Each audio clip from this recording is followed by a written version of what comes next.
Live in modern America, you know the rules by now. We're all supposed to follow the law unless it's immigration law or any other policy the anointed leaders of the left happen to dislike.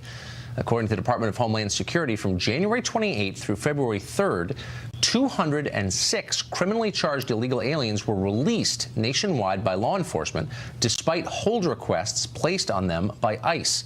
Of those 206 released aliens, 142 were released by a single sheriff. Her name is Sally Hernandez, and she's in Travis County, Texas, where Austin, the state capital, is.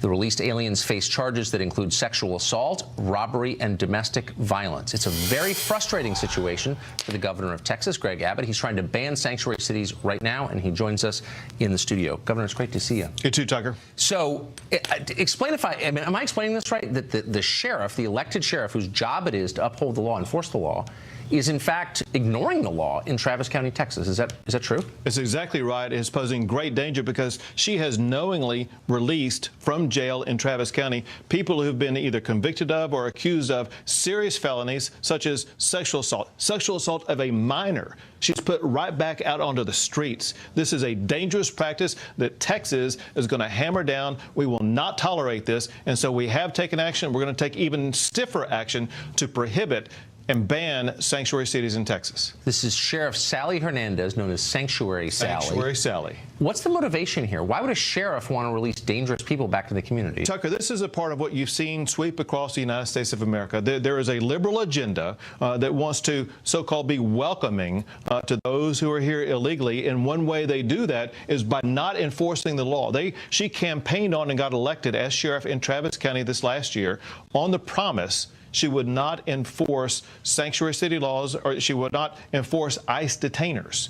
And so she campaigned on the promise of not enforcing the law. That's not the way things are done in the state of Texas. No. And we are going to require that she, as well as all counties, all cities in the state of Texas, must follow the law. If you want to be in law enforcement, you have to enforce the law. Why do they never do this with like tax evasion or seatbelt laws or something I might benefit from? Because it doesn't fit within the paradigm of the liberal ideology.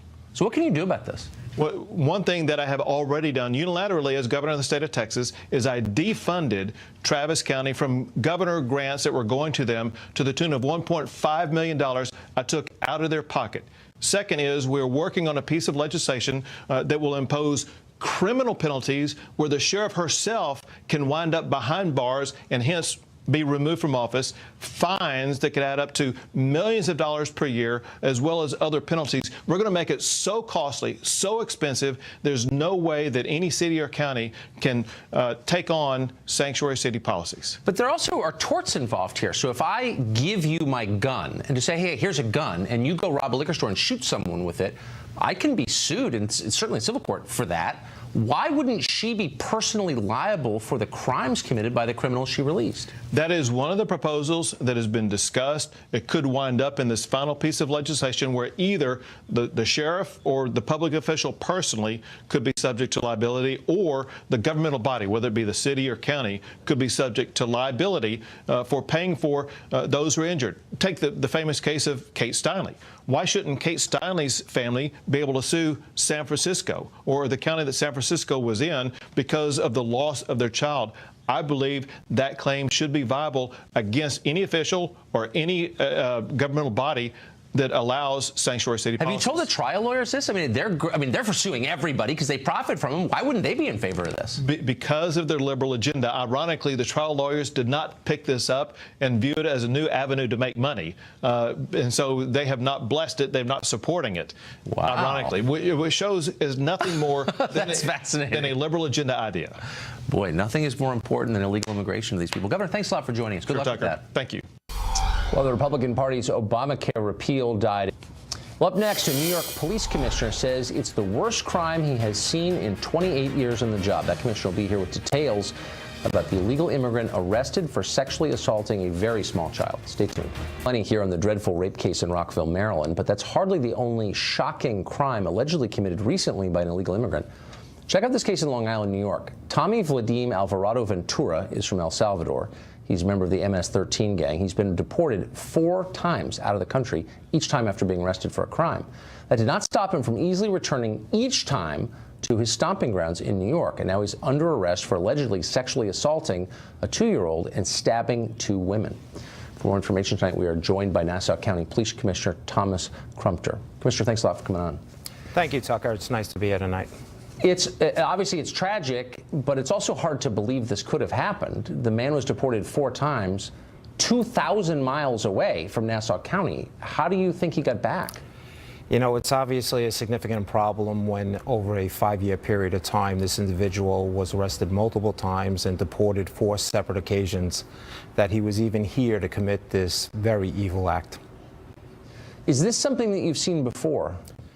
You know, it's we are seeing it, and unfortunately, we are. You know, just 2 weeks ago, we were involved in a case with the Eastern District of New York, where 2 young girls were killed in Brentwood, Long Island, and a significant number of the subjects, all MS-13 gang members, were all undocumented aliens.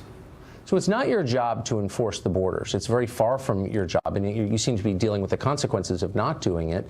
Do you wish you had some help from the federal government here? You know, it's obviously, we believe the federal government's becoming more aggressive in dealing with these criminals that are undocumented aliens. And that's what we're talking about here. What we're talking about here tonight is an individual that created a situation where a 2-year-old will have to live with significant emotional and physical injuries for the rest of her life. And it's unfortunate that he was even here to commit this, heinous, horrific act. Yeah, I mean, it should have been preventable in that sense. Now, there's a lot of politics around this, and I know you're serving in law enforcement. I don't want to put you in an uncomfortable situation. But will you concede that immigration policy does play a role in this crime and crimes like it? You know, it's absolutely the policy. In Nassau County, our position is that we will provide assistance. We will abide by those administrative detainers at the request of ICE, and we'll hold those people for the allotted 48 hours in Nassau County.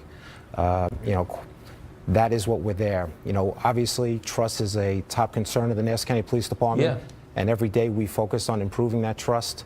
You know, we won't, ask the immigration status of anyone that is a victim or a witness to a crime, but these are criminals that we really do have to focus on.